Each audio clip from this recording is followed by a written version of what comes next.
अवधूत चिंतन श्री गुरुदेव दत्त श्री स्वामी समर्थ. मी विद्या खमंग कॉर्नर या यूट्यूब चॅनलमध्ये तुम्हा सर्वांचे स्वागत करते. दिवाळीला अवघे काही दिवस राहिले आहे आणि धनत्रयोदशीच्या दिवशी आपण 10 गोष्टी मी सांगणार आहे. त्यातील कोणतीही एक गोष्ट देखील तुम्ही खरेदी करू शकता. त्याच्यामुळे आपल्याला खूप असे शुभफळ मिळतील. तर याविषयीची संपूर्ण माहिती आजच्या व्हिडिओमध्ये पहा आणि शेवटपर्यंत व्हिडिओ अवश्य पहा. चॅनलवर नवीन असाल तर चॅनलला लाईक शेअर सबस्क्राईब करायला विसरू नका. चला तर मग सुरुवात करूया. दिवाळीचा 5 दिवसांच्या सणात धनत्रयोदशीला खूप महत्त्व आहे. या दिवशी भगवान धन्वंतरी, कुबेर आणि यमदेवाची आपण विशेष पूजा केली जाते. धनत्रयोदशीच्या दिवशी अशा कोणत्या आपण 10 वस्तू खरेदी करायच्या आहे की ज्याच्यामुळे आपल्या घरामध्ये आर्थिक सुबत्ता येते, आपल्या सर्व इच्छा पूर्ण होतात, धनसंपत्तीमध्ये भरभराट होते. तर पहिली गोष्ट आहे सोनं. या दिवशी सोन्याचे दागिने खरेदी करण्याची परंपरा आहे. सोने हे लक्ष्मी आणि बृहस्पती यांचे प्रतीक मानले जाते आणि त्यामुळे सोने खरेदी करणे शुभ मानले जाते.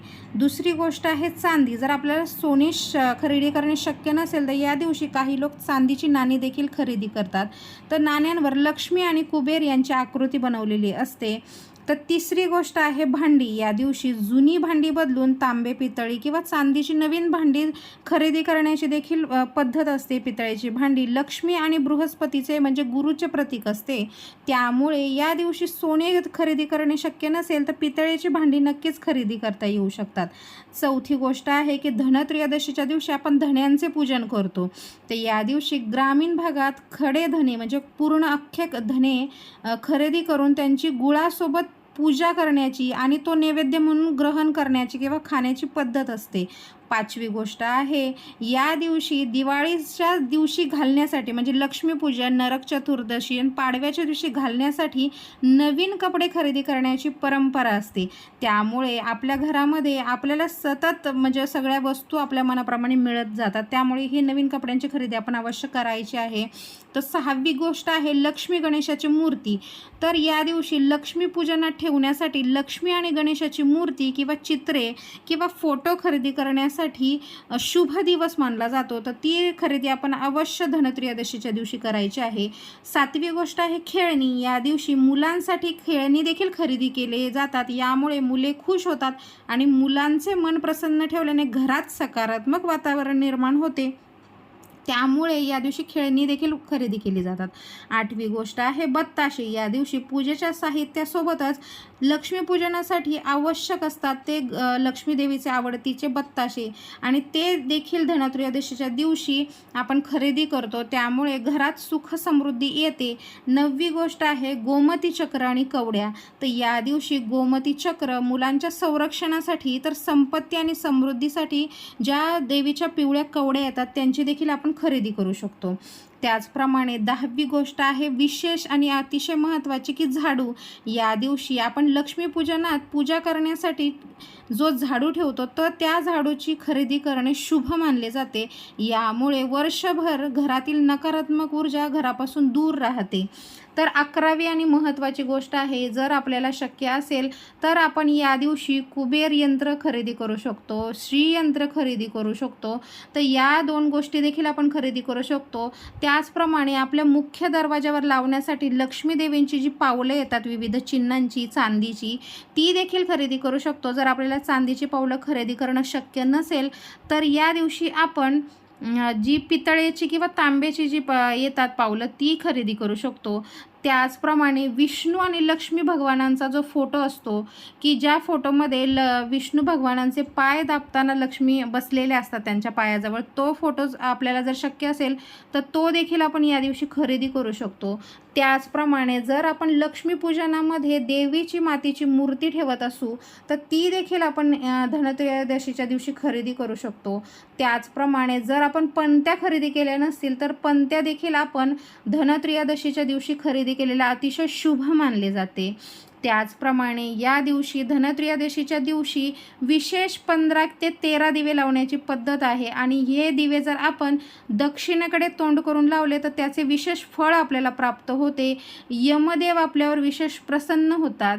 या दिवशी धनत्रयोदशीच्या दिवशी धने आणि गूळ एकत्र करून त्यांची पूजा करण्याची. त्याचप्रमाणे आपल्याकडे जे धन असतं म्हणजे सोनं असतं, चांदी असते किंवा चांदीचे शिक्के असतात त्यांची विशेष रात्रीच्या वेळी पूजा करण्याची पद्धत आहे. त्याचप्रमाणे कुबेर भगवानांची एक सुपारी मांडून त्या सुपारीची कुबेर भगवानांप्रती पूजा करण्याची देखील या दिवशी पद्धत आहे. आणि रात्रीच्या वेळी यमदेवांसाठी विशेष एक पिठाचा दिवा बनवून तो यमदेवांना समर्पित करून त्यांच्यासाठी हा दिवा लावला जातो. त्यामुळे आपल्याला यमदेव विशेष आशीर्वाद देतात आणि आपला अपघाती मृत्यू होत नाही असं एक मान्यता आहे. तर या धनत्रयोदशीच्या दिवशी आपण अवश्य या गोष्टी खरेदी करू शकतो. जर आपल्याला शक्य नसेल 10च्या 10 गोष्टी खरेदी करणे तर यातली कोणतीही एक गोष्ट खरेदी करू शकतो आपण की ज्यामुळे माता लक्ष्मी प्रसन्न करून घेणाऱ्या या सगळ्या गोष्टी आहेत. जर आपल्याला शक्य असेल तर कमळगट्ट्याची माळ देखील आपण या दिवशी जर कोणतीच मोठी खूप जिच्यासाठी पैसे लागतात त्या गोष्टी खरेदी करणं शक्य नसेल तर कमळगट्ट्याची माळ देखील आपण या दिवशी खरेदी करू शकतो. त्याचप्रमाणे गजलक्ष्मी जे म्हणजे छोटे हत्ती येतात तर ते देखील आपण या दिवशी खरेदी करू शकतो. तर धनत्रयोदशीची विशेष आपण लक्ष्मी मातेला प्रसन्न करून घेणाऱ्या वस्तू खरेदीसाठी हा अतिशय शुभ दिवस मानला जातो. आणि या दिवशी विशेष सर्वत्र दिवाळीच्या लक्ष्मीपूजनासाठी ज्या वस्तू आपण पूजेसाठी ठेवणार आहोत त्या गोष्टी आपण ज्या बाजारातून विकत घेतो त्या खरेदी करण्यासाठी शुभ मुहूर्त मानला जातो. त्याचप्रमाणे या दिवशी आपण वाहन खरेदी किंवा इलेक्ट्रॉनिक वस्तू त्याच्यानंतर सोने नाणे देखील खरेदी करू शकतो. आणि आपल्या नवीन वास्तूचा गृहप्रवेश देखील आपण या दिवशी करू शकतो, कलशपूजन करू शकतो. तर अशा प्रकारे धनत्रयोदशीच्या दिवशी आपण या गोष्टी खरेदी करू शकतो. या दिवसाला अनन्यसाधारण महत्त्व आहे.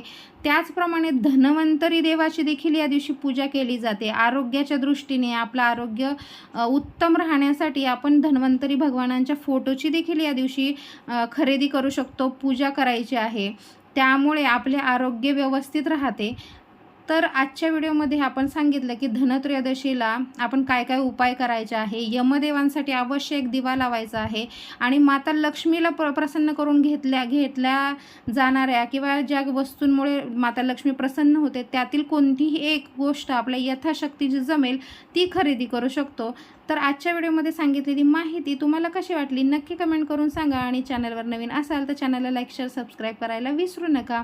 श्री स्वामी समर्थ. जय जय स्वामी समर्थ. धन्यवाद.